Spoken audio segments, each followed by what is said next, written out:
But then the homeless or the no family foster ghosts, they're like out there just with my family.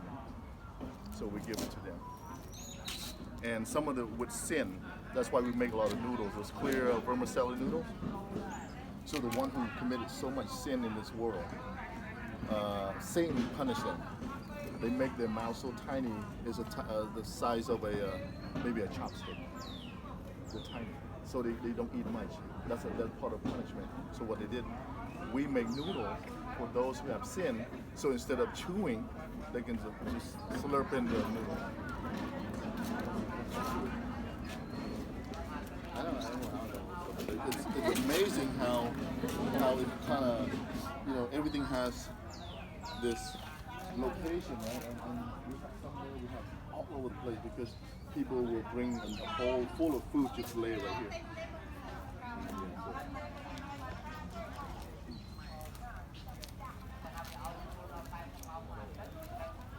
Anything else? We gotta actually think about it. Part that got me was I questioned my parents too. So he walks into the jungle. He has a child and a wife, and then so they're testing him. They're testing his peace and his willing to give up everything. So they asked for his child, and so he gave the child because there's nothing that belongs to him anymore. So and they asked for his wife. He gave his wife too, right? And so I asked my mom, I said, if he's so selfish, then he wants to reach enlightenment, but he gives his family away. But my parents said that's not the point. So the point is that he's willing to give everything, to be in peace. So the story has a little backstory to it. So I didn't realize it until, as I get older, I start to analyze the story. But if someone said, hey, can I have your shirt? You will take it off your back and give it to people. And it's your heart. That it's not about the shirt, it's not about anything. It's just so the story has, so every segment has some sort of obstacles, people try to challenge him so he can't reach it. So in our lives, the same thing. People will come and challenge us, right? Obstacle come in front of us, and he doesn't let that bother him. So that's part of his teaching too. The outside thing is irrelevant. And what we have is irrelevant. When we die, we just go, we're born nude and we'll die nude. So that's why they want us to just feel that. Don't get too overwhelmed with materialistic. And so this is the stories just around here, and we can stand all day and talk about good stories. And if you want to know more, you're welcome to come and reach out to him. He speaks English, so we can spend time with you. And again, we call a community. We go to William Long, like the ocean or Spanish or whatever. When they come here, we're not trying to convert anybody. We just want them to have that. It's almost a philosophy, right? We're just teaching you how to be peaceful. And the real Buddhists, they come here, they do offerings and do all religious stuff. The teaching part is just help the community to heal emotionally and psychologically. So look at the story. Look at even see the guy carrying that. There's about 6-7 photos. The guy carrying. Is that Buddha? Kan sayanya, dia. Yeah. Sayanya, okay. Yeah. So. Men chap on, yeah. No. Men. So just a symbol that in Thailand we have you see the 2 yak, which is a giant, and that's a symbol just obstructing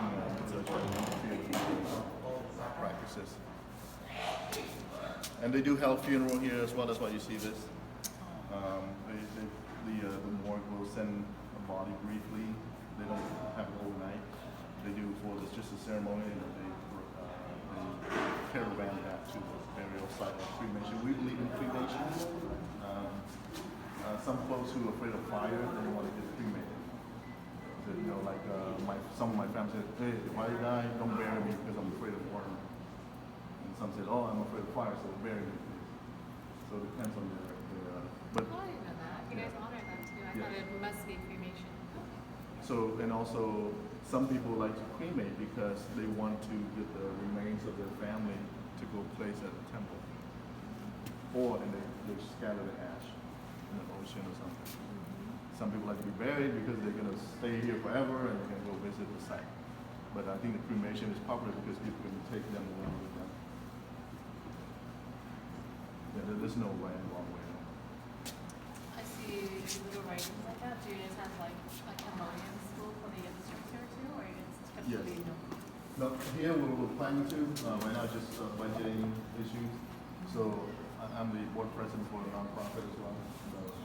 My cultural preservation, we do literacy program, cultural dances, and mentorship and stuff. So we have it in our organization, but we're going to try to collaborate with the Buddhist temple so we can bring a school here. So I think that we were talking about that, having a class here, section of it. And that is a Sanskrit, Balaya. You know, but like Yeah. So I don't know if you guys remember the Palai is a- Pali. Pali, yeah, P-A-L-I. So it's come from India as well. So it's a little bit newer than Sanskrit. So that's and believe it or not, On internet. and that's where it's sacred language. So the Buddhists want to chant and they read it, and that's kind of help guide the spirit to. Right. Any questions? Or no more? Sure. เริ่มจากจอบไปได้